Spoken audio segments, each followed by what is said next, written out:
आरहत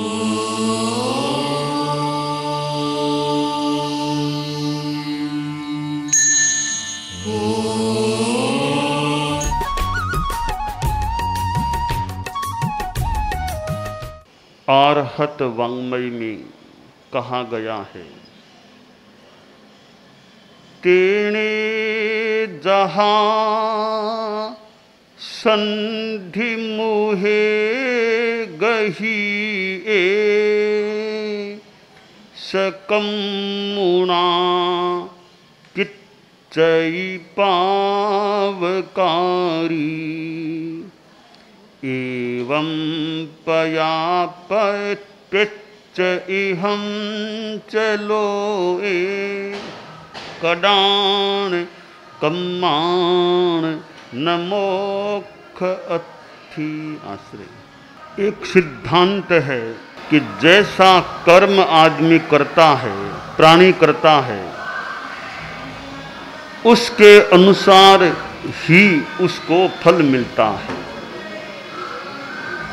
अच्छे कर्म का अच्छा फल और बुरे कर्म का बुरा फल प्राप्त होता है। प्रत्येयम पुण्य पावम, पुण्य पाप प्रत्येक होते हैं, अपने अपने होते हैं। ऐसा नहीं कि पुण्य तो किसी ने किया और फल कोई दूसरा प्राप्त करेगा। पाप किया किसी ने, फल किसी दूसरे को मिले। अपना कर्म, अपना धर्म, अपना फल भोग। धर्म का फल स्वयं को मिलेगा, कर्म का फल स्वयं को मिलेगा। तो कत्तार मेवम अनुजाइकम्मम आश्रय। कर्म है वो करने वाले का अनुगमन करता है। जिसने कर्म किया उसी को फल देता है। तुलसी करणी जैसी भरणी, सुख दुख स्वयं मिलेगा। बोया बीज आकड़ेगा, फिर आम कहाँ से फलेगा। फिर कैसे आम फलेगा आश्रय। तो आकड़े का बीज बोया है तो आम का फल कैसे लगेगा। आम बोया तो आम, आंकड़ा बोया तो आंकड़ा, जैसा बोया वैसा पाना। शास्त्रकार ने उदाहरण दिया है या उदाहरणों का संकेत किया है, जो भी कैसे कर्म का फल मिलता है। एक गांव में एक चोर रहा करता था। दुनिया में चोर भी मिल जाते हैं। यह हमारी सृष्टि ऐसी है, साहूकार भी मिलते हैं, चोर भी होते हैं, हिंसक भी होते हैं, अहिंसक भी होते हैं, झूठ बोलने वाले भी होते हैं, सच्चाई पर निष्ठा रखने वाले भी होते हैं। तरह तरह के लोग हमारी सृष्टि में है। बहुरत्ना वसुंधरा, यह वसुंधरा बहुत रत्नों वाली है। यहाँ रत्न भी हैं और भी चीजें मिल जाती हैं। तो गांव में वह रहने वाला आदमी चोरी करता था। वो एक चोरी की एक कला सेंध मार कर चोरी करने में बड़ा कुशल था। तो वह एक रात को अपने एक साथी के साथ चोरी करने के लिए निकला। सर्दी का समय, कृष्ण पक्ष, अंधकारमय रात, पुराना जमाना। आज तो जगह जगह फिर भी ट्यूबलाइटें मिल जाए, वो मिल जाए। बहुत पुराना जमाना, अंधेरा था। और कृष्ण पक्ष था तो उसने एक बड़ा मकान था, उसमें सेंध लगाई, रास्ता बनाया अंदर घुसने का, दीवार को फोड़ करके। तो उसका एक साथी बाहर था, एक वह अपने पैरों को पहले उस सेंध में से आगे बढ़ाने का प्रयास किया। घर का, मकान का मालिक था, वह जाग रहा था, जागता था, और घर के अंदर तो दिए का प्रकाश भी था। जब उसने देखा रे दो पांव कैसे घर में आ रहे हैं, समझते देर न लगी कि चोर है कोई, तो उसने उसके दोनों पांवों को पकड़ करके अपनी ओर खींचना शुरू किया। तब चोर ने देखा रे मेरे पांव तो पकड़ लिए किसी ने, तो वह अपने साथी से बोला रे अंदर पांव तो पकड़ लिए हैं, तो जोर लगा के मुझे खींच, तू बाहर निकाल, मुझे जोर से खींच। अब वो साथी जोर से खींचने का प्रयास कर रहा था, बाहर खींचने का, वो घर का मालिक अंदर खींचने का प्रयास कर रहा था। अब वो बेचारा चोर एकदम खींचा गया, वो दीवार के नुकुरे एकदम तिखे तिखे थे, शरीर के लगे लहूलुहान हो गया शरीर, और दोनों नहीं छोड़ते, न अंदर वाला छोड़ता न बाहर वाला छोड़ता, वो फंस गया बेचारा। अब कुछ मिनट बीते, यूं खींचतान हो रही थी। कभी थोड़ा इसने ज्यादा खींचा, फिर उसने ज्यादा उधर खींचा, यूं शरीर खींचा जा रहा था। आखिर इस खींचतान में चोर मर गया बेचारा। तो वह चोर क्यों मरा?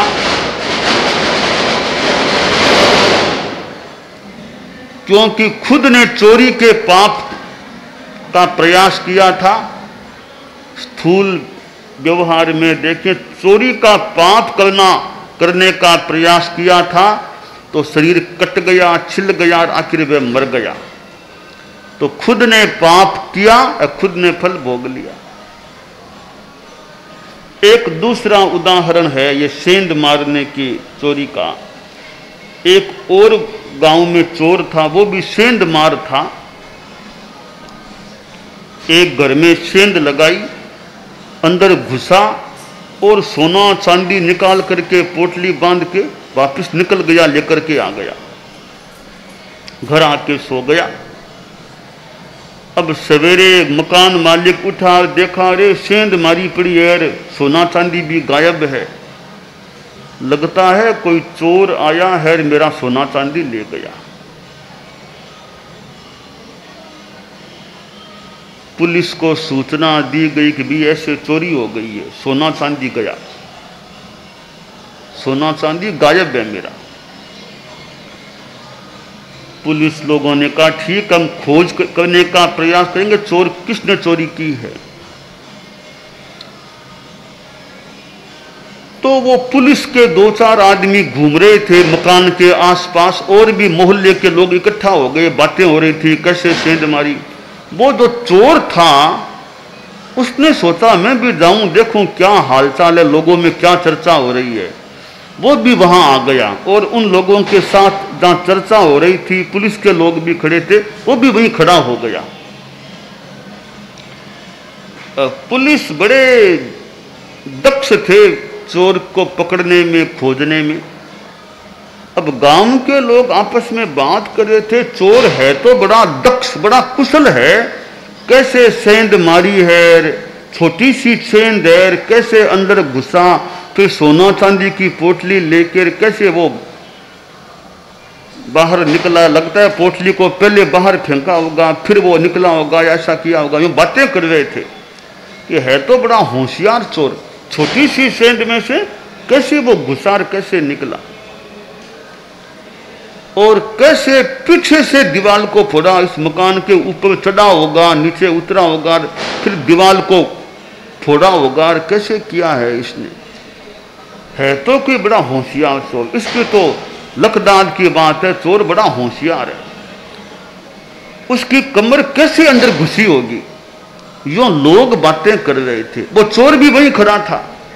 जब लोगों ने कहा इतनी छोटी सी सेंध में कमर घुसी कैसे, तो चोर अपनी कमर को देखने लगा, मेरी कमर है कितनी बड़ी। चोर अपनी कमर को देखने लगा, मेरी कमर कितनी मोटी है, कैसे मैं घुसा था। वो कमर को देख रहा था, तत्काल पुलिस ने गिरफ्तार किया, यही चोर है, बस ये पक्का चोर है। उसको पकड़ा, राजा के पास ले गए, आखिर उसने स्वीकार किया कि मैंने चोरी की थी, उसको दंड दिया गया। तो अपनी प्रशंसा सुनकर के वो चोर उस प्रशंसा में आ गया, कमर को देखने लग गया, देखो मैंने कितनी दक्षता से सेंध लगाई है, इतनी मोटी मेरी कमर है, कैसे मैं घुस गया अंदर, और पकड़ा गया। यह प्रशंसा भी आदमी को खा जाती है कई बार।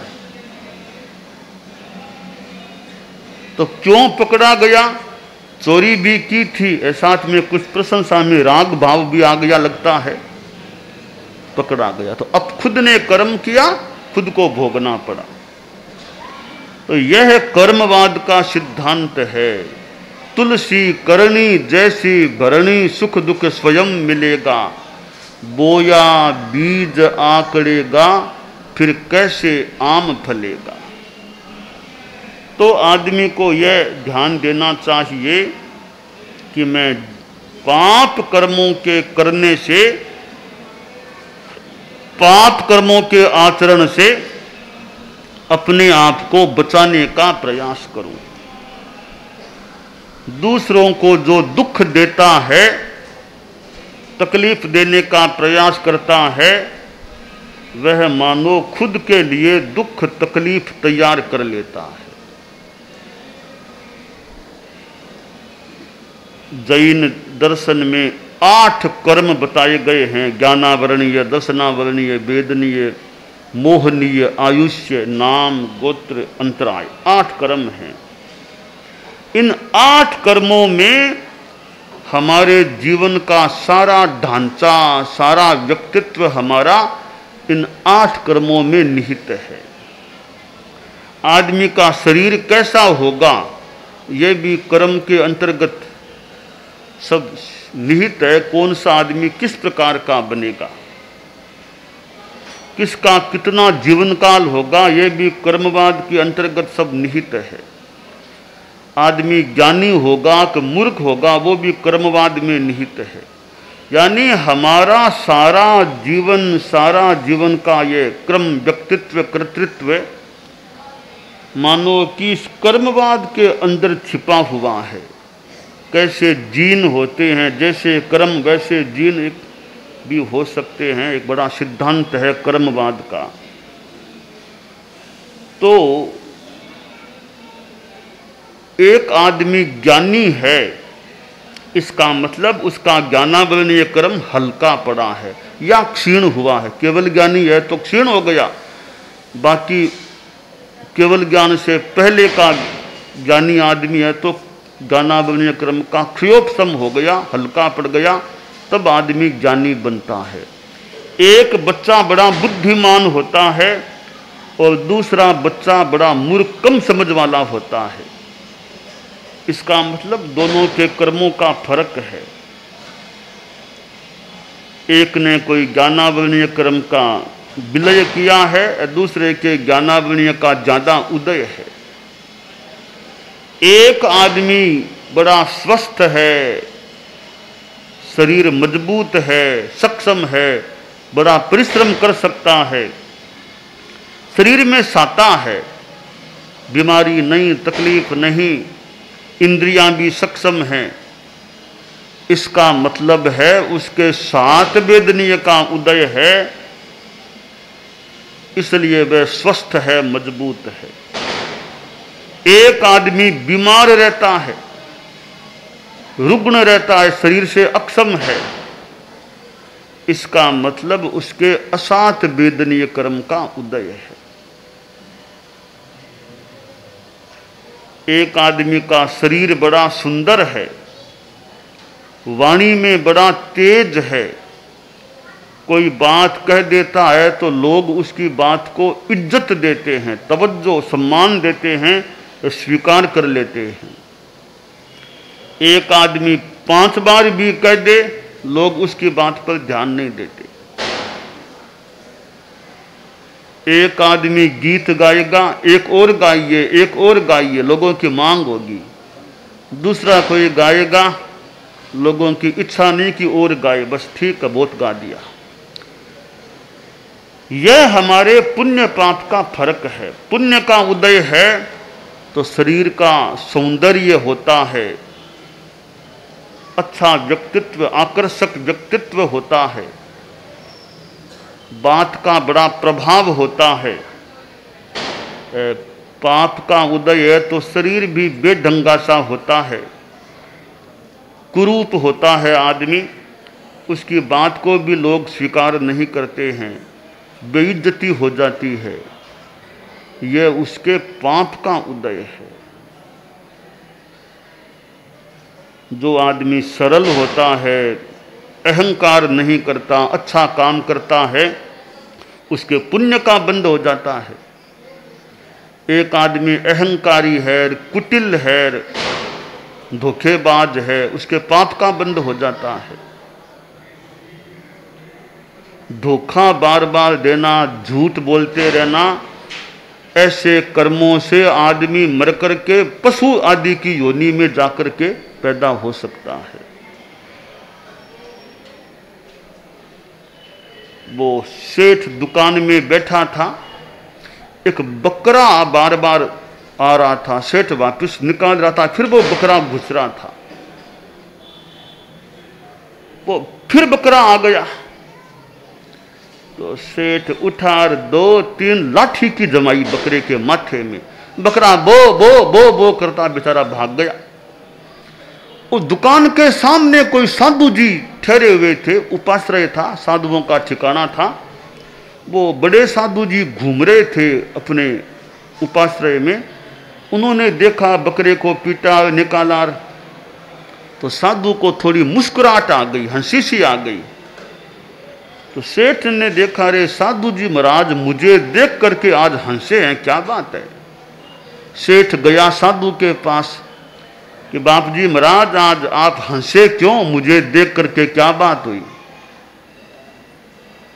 कहा सेठ साहब थोड़ी आपकी इस घटना को देखा तो थोड़ी हंसी आ गई। क्या घटना? कि नहीं आपने बकरे को पीटा था और वो निकाला तब हंसी आ गई। तो इसमें हंसी की क्या बात है महाराज? बकरा अनाज को खराब कर देता तो, अनाज में टट्टी पेशाब कर दे तो मैंने बकरे को बाहर निकाला, इसमें क्या हंसी की बात है? साधु जी ने कहा रे बकरे को निकाला वो तो ठीक है, वैसे सामान्य बात है, पर एक बात की हंसी आ गई। कि क्या बात है? कि यह बताओ वो बकरा कौन था? कि बकरा तो बकरा था और क्या था, शेर तो था नहीं, बकरा ही था। नहीं कि पिछले जन्म में कौन था? राज ये बात तो आप ज्ञानी लोग भले जानो, हमें तो क्या पता पहले कौन था। का तुम्हारे पिता का नाम क्या था? मेरे पिता का नाम तो शाह श्रीधर जी था, श्रीधर। साधु जी ने कहा अब वो कहां पर है? क्या वो तो कई वर्षों पहले चल बसे थे। तो साधु ने कहा देखो तुम्हारे पिता थे ना, वो इस दुकान में ही बैठते थे। वो दुकान में यह धोखाधड़ी, झूठ, तोल में गड़बड़ बहुत पाप करते थे। उससे उनके पशु की योनि का आयुष्य बंद हो गया और उनका आयुष्य पूरा हुआ और वे बकरे की योनि में पैदा हो गए। वो बकरा पास में ही पैदा हुआ था। उधर कोई कसाई लोग आ गए पकड़ने के लिए, बकरा वहां से भागा कसाई से छुटकारा पाने के लिए कि कसाई पकड़ न ले। जीवन तो प्यारा होता है प्राणियों को। तो बकरा भागार इस बाजार में आया, तब इन दुकानों को देखा और इस दुकान को देखा। तब बकरे ने सोचा रे ये दुकान तो मेरी परिचित है, कौन किसकी दुकान है? यो थोड़ा गहराई में गया, बकरे को पिछले जन्म का ज्ञान हो गया कि तो मेरी दुकान है, मेरा बेटा ही बैठा है ना, मैं दुकान में घुस जाऊं तो कसाई के हाथों में फिर नहीं जाऊंगा। तो बेचारा बकरा यह सोच करके मेरा बेटा ही तो है दुकान में, वो मुझे बचाएगा, यह सोच करके बेचारा बार बार आ रहा था। तुम ऐसे सपूत निकले, बेचारे बाप को मार करके भगा दिया। और ये मेरे पिताजी, हाँ तेरे पिताजी का जीव या बकरा था? अच्छा महाराज अभी जाता हूं, उनको लेकर के आता हूं। साधु जी बोले, अब किसको लाएगा? तुमने बाहर भगाया और वो कसाई खड़े थे, पकड़ के ले गए, जल्दी उसका तो काम तमाम कर दिया। अरे महाराज बहुत बुरा हुआ, बहुत बुरा हुआ। मेरे पिताजी थे, मेरे उपकारी, मुझे पढ़ाया लिखाया तैयार किया, उनको मैंने यूं मौत के मुंह में धकेल दिया कि भैया संसार है। यह मैंने देखा तब हंसी आ गई। जिस बाप ने इसको पढ़ाया लिखाया तैयार किया, दुकान चलाने योग्य बनाया, उसी बाप को इसने मार करके भगा दिया। बोला महाराज अब तो क्या हो, अब पछताए हो तो क्या, जब चिड़िया चुग गई खेत, अब तो काम हो गया। साधु जी बोले, रे तुम्हारे पिता ने वो पाप कर्म किए तब बकरे की योनि में आए, तुम ध्यान रखना, तुम ये खोटा धंधा मत करना, धोखा देने का, दिखाना कुछ देना कुछ, मिलावट करना, ये से काम मत करना। महाराज आपके सामने प्रतिज्ञा करता हूं, जिंदगी में कभी भी अब मैं इस दुकान में कोई धोखा नहीं करूंगा, पूरी ईमानदारी से दुकान चलाऊंगा। तो तब ठीक है, बेईमानी करने का फल खराब होता है। तो उस दुकानदार ने भविष्य में अपने जीवन में कभी भी बेईमानी न करने का संकल्प ग्रहण कर लिया। तो ये शास्त्रकार ने जो कहा है, कडान कम्मान न मुख अथी,